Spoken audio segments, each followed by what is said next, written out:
नमस्कार, आप देख रहे हैं ब्रेकिंग नाउ और मैं हूं आपके साथ परवीन शेख। इस वक्त की बड़ी खबर जो है वो वक्फ कानून से जुड़ी है। सुप्रीम कोर्ट में वक्फ कानून को लेकर कई याचिकाएं दायर की गई हैं और इस पर जो बड़ी खबर वो ये है कि टीएमसी चीफ ममता बनर्जी ने भी सुप्रीम कोर्ट का दरवाजा खटखटाया है। इस बीच देश भर में कई राज्यों से मुस्लिम संगठनों के विरोध प्रदर्शन की तस्वीरें भी सामने आ रही हैं और इसी खबर पर ज्यादा अपडेट के लिए मेरे साथ जुड़ चुके हैं कैपिटल टीवी के editor in chief doctor Manish Kumar.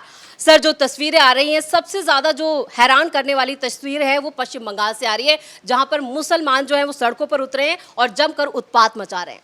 देखिए, बड़ी विडंबना है। एक तरफ हिंदुस्तान का विपक्ष ये कहता है कि हम संविधान को बचाने के लिए राजनीति कर रहे हैं, ये संविधान लेकर के घूम रहे हैं, लेकिन पार्लियामेंट से पास किया गया कानून को ये कह रहे हैं कि हम नहीं मानेंगे। सुप्रीम कोर्ट को कहेंगे हम नहीं मानेंगे। आप संविधान नहीं मानोगे, संसद नहीं मानोगे, पुलिस नहीं मानोगे, इलेक्शन कमीशन नहीं मानोगे, सुप्रीम कोर्ट नहीं मानोगे और उसके बाद कहोगे कि भाई हमारे ऊपर जो है कार्रवाई हो रही है। ये तस्वीरें यूपी से क्यों नहीं आ रही हैं? वहाँ योगी जी का डंडा चलता है ना, और उस डंडे के डर से वहाँ पे कोई बाहर नहीं आता।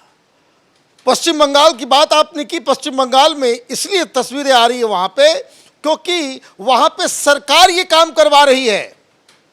सरकार इतनी बेशरम और निर्लज्ज हो चुकी है कि उसकी पुलिस की गाड़ियों को जला दिया जाता है। ममता बनर्जी जो है विनती कर रही हैं, चीज़ें उनके कंट्रोल में नहीं है। मुस्लिम संगठनों का, मुस्लिम वोट बैंक का दबाव इतना है कि ममता बनर्जी घुटने पे आ गई हैं और इसलिए एक शांत करने के लिए उन्होंने महुआ मोइत्रा को भेजा कि जाओ सुप्रीम कोर्ट में तुम भी दरवाजा खटखटाओ। तो सुप्रीम कोर्ट पहुंची है महुआ मोइत्रा। नई बात क्या है? नई बात यह है कि ये कांग्रेस पार्टी वाले, ये आम आदमी पार्टी वाले, ये मनोज झा आरजेडी वाला, ये सब हिंदू एक्टिविस्ट मुसलमानों की एक एक ज़मीन को बचाने के लिए जो योद्धा मैदान में उतरे हैं, इन लोगों ने ये दलील दी कि ये मुसलमानों के आर्टिकल 25 और 26 में जो रिलीजियस राइट्स मिले हुए हैं उसका उल्लंघन है। ये प्ली है कि संविधान हमें अपना रिलीजियस इंस्टीट्यूशन को जो है वो रेगुलेट करने का अधिकार देता है। सरकार इस अधिकार का हनन कर रही है, इसलिए ये कानून को निरस्त कर दिया जाए। बड़ी अच्छी बात है, आपने तो ये कर दिया, लेकिन ममता बनर्जी वो एक और कदम आगे गई है। महुआ मोइत्रा ने जो प्ली डाली है, उन्होंने कहा कि देखिए हुजूर, संवैधानिक प्रक्रिया फॉलो ही नहीं किया गया, जेपीसी के अंदर बहुत सारी गड़बड़ियां हो गई। तो भाई आप भी तो जेपीसी की मेंबर थी, वहाँ क्यों नहीं आवाज़ उठाया? आप लोगों को तमाशा करना है? वहाँ पे जो तमाशा हो रहा था जेपीसी के अंदर, उसके लिए कौन जवाब देगा कि संविधान को फॉलो नहीं किया गया, पार्लियामेंट्री प्रोसीजर्स की अवहेलना की गई, इसलिए आप सुप्रीम कोर्ट चले गए। तो चेयरमैन साहब को तो ये बदमाश गैंग जो है टीएमसी का, जो टीएमसी के पार्टी के लीडर वहां चेयरमैन के ऊपर बॉटल फोड़ के फेंक रहे थे, गालियां दे रहे थे, मारपीट कर रहे थे, उसके लिए तो एफआईआर करके इनको जेल में ठोक देना चाहिए जी। ये क्या तमाशा इन लोगों ने बना रखा है? क्या है मूल बात समझिए।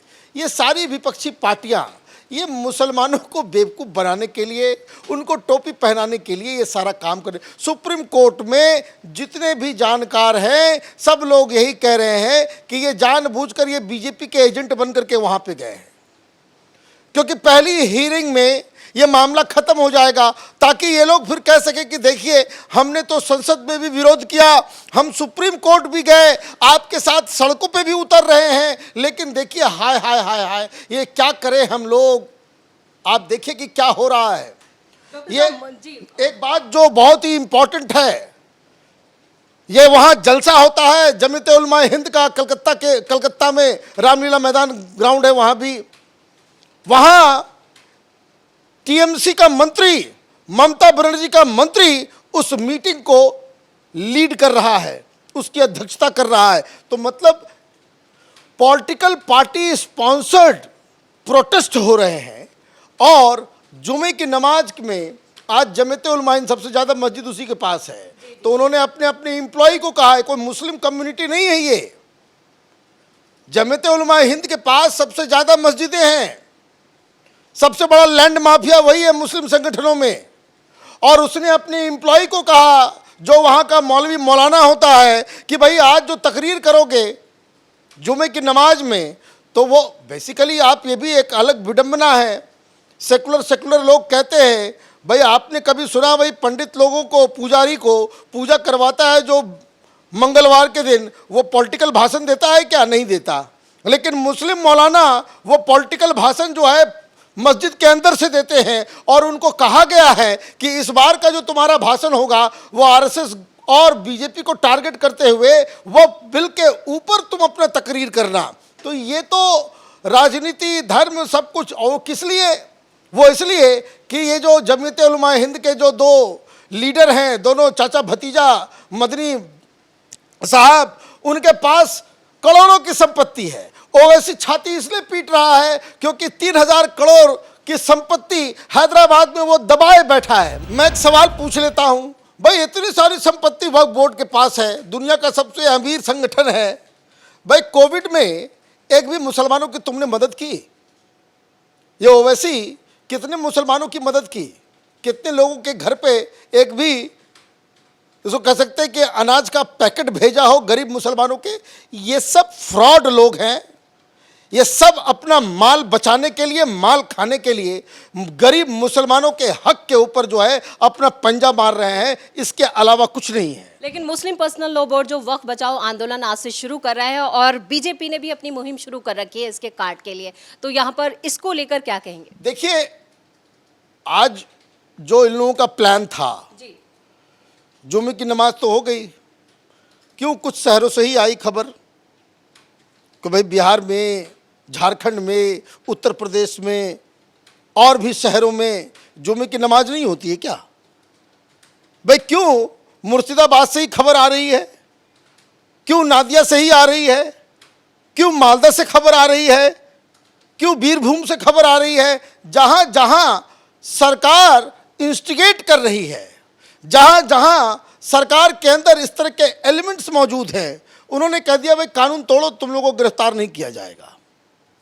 भाई भोपाल के अंदर में कल इन लोगों ने प्रोटेस्ट किया तो प्रोटेस्ट करने वालों को पहले ही बोल दिया कि देखो भाई, यहाँ पे जो है वो ममता दीदी वाला सिस्टम नहीं है, कोई आदमी तख्ती लेकर के नहीं आएगा, चुपचाप आएगा, चुपचाप धरना प्रदर्शन करेगा और बिना आवाज़ किए हुए अपने अपने घर जाएगा। भोपाल में कल विरोध प्रदर्शन हुआ, कहीं खबर आई बवाल की? नहीं आई। क्यों? वहाँ पे शासन, आप क्या कर रहे हो? आप संविधान के, संसद के द्वारा पास किया गया एक कानून, उसके खिलाफ आप बवाल काट रहे हो। आप ये कह रहे हो कि भाई संसद से पास किया हुआ कानून हम नहीं मानेंगे। भाई मानना तो आपके अब्बा हुजूर को पड़ेगा, ये तो आप छोड़ दो, इस कन्फ्यूजन में मत रहो। दूसरी चीज़ कि जब आप संसद की बात नहीं मानोगे तो फिर आप किस बात के लिए आप कहते हो कि भाई हम संविधान बचाते हैं, संविधान के हिसाब से चलेंगे, हम जो है आइन को मानने वाले लोग हैं? तो इसका मतलब ये है कि आपके मुताबिक कानून बनेगा तब आप उसको मानेंगे, आपके मन मुताबिक अगर सुप्रीम कोर्ट का फैसला आएगा तब आप उसको मानेंगे। लेकिन अगर आप अपने स्वार्थ के लिए, कोई लार्जर गुड नहीं है, ये नहीं लड़ रहे हैं कि भाई गरीब मुसलमानों का फायदा हो जाए, भाई आपको बताना पड़ेगा। विरोध प्रदर्शन में आम मुसलमान है भी नहीं शामिल। आम, ये तो कैपिटल टीवी शुरू से कह रहा है कि ये सब फर्जी फ्रॉड किस्म के लोग हैं, लिफाफाखोरी में जिनका पूरा लंबा इतिहास रहा है। ये लोग एक प्रायोजित, पैसे कमाने का समय आ गया है, वकील भी कमाएंगे, ये प्रोटेस्टर्स भी कमाएंगे, ये इसमें शामिल होने वाले लोगों को भी हरे हरे 500-500 रुपये के नोट मिल जाएंगे, इसके अलावा कुछ नहीं होना है। तो ये जो दो चीज़ें आज जो हो रही है कि एक जो जुमे का जो नमाज के दिन जो बड़ा प्लान था वो तो एक फेल होता नज़र आ रहा है कि अगर मुस्लिम समाज इनके खिलाफ होता, इस कानून के खिलाफ होता, तो हर शहर से खबर आती, उन जगहों से खबर आ रही है जहां इनको पॉलिटिकल पैट्रोनेज मिला हुआ है, नंबर 1। नंबर 2, ये जो ममता बनर्जी ने घुटने टेके हैं, सबसे ज़्यादा बवाल बंगाल में ही हो रहा है, और बंगाल में जो बवाल हो रहा है उसके चलते ममता बनर्जी जो सुप्रीम कोर्ट गई हैं, तो सुप्रीम कोर्ट में इन लोगों की जो दलीलें हैं, जो पॉलिटिकल पार्टीज ये कह रही कि भाई अनकॉन्स्टिट्यूशनल हुआ है, तो मुझे कोई बता दे कि ये अनकॉन्स्टिट्यूशनल काम में तो आप भी हिस्सेदार थे, आपने भी पार्टिसिपेट किया, आपने भी वोटिंग की, आपने भी अपनी दलीलें वहाँ पे रखी, आप भी जेपीसी में थे, आप भी राज्यसभा में थे, आप भी लोकसभा में थे, तो सारे जो काम हुए हैं उसमें आप उसके हिस्सेदार थे, और अब आप कह रहे हैं कि पाप हो गया, तो इस पाप के हकदार तो आप लोग भी हैं। तो मुझे नहीं लग रहा है कि सुप्रीम कोर्ट से ना कोई इनको मदद मिलने वाली है और ना ही मुस्लिम समाज इनके साथ खड़ा है। तो इसका मतलब ये है कि ठन गोपाल इन लोगों से कुछ नहीं होने वाला है, और अमित शाह और प्रधानमंत्री मोदी ने जो ब्लफ इन लोगों का पकड़ा कि हम ये नहीं मानेंगे, देश में आग लग जाएगा तो वो हो जाएगा, तो वो हो जाएगा, खून की नदियाँ बह जाएगी, जिस तरह की धमकी आर्टिकल 370 में मिली थी, जिस तरह की धमकी राम मंदिर में मिली थी, जिस तरह की धमकी इवन ट्रिपल तलाक में दिया गया था, वही गिदड़ भपकी इस बार भी ये लोग दे रहे हैं, और जिसमें ये लोग फेल हो गए हैं। चलिए, इस तमाम जानकारी के लिए बहुत बहुत धन्यवाद। तो पूरी तरह से all India Muslim personal law board का जो आज से वक्फ बचाओ आंदोलन शुरू हुआ था, वो पूरी तरह से फेल होता हुआ नजर आ रहा है। इधर ममता बनर्जी की पार्टी की तरफ से महुआ मोइत्रा ने भी सुप्रीम कोर्ट का दरवाजा खटखटाया, लेकिन सुप्रीम कोर्ट से भी राहत मिलती हुई नजर नहीं आ रही है। यानी वक्फ पर जो ये विरोध प्रदर्शन कर रहे हैं, चीख रहे हैं, चिल्ला रहे हैं, इससे कुछ भी हासिल होने वाला नहीं है। मेरे साथ बड़ी खबर में इतना ही। कैमरामैन रवि के साथ मैं परवीन शेख, कैपिटल टीवी।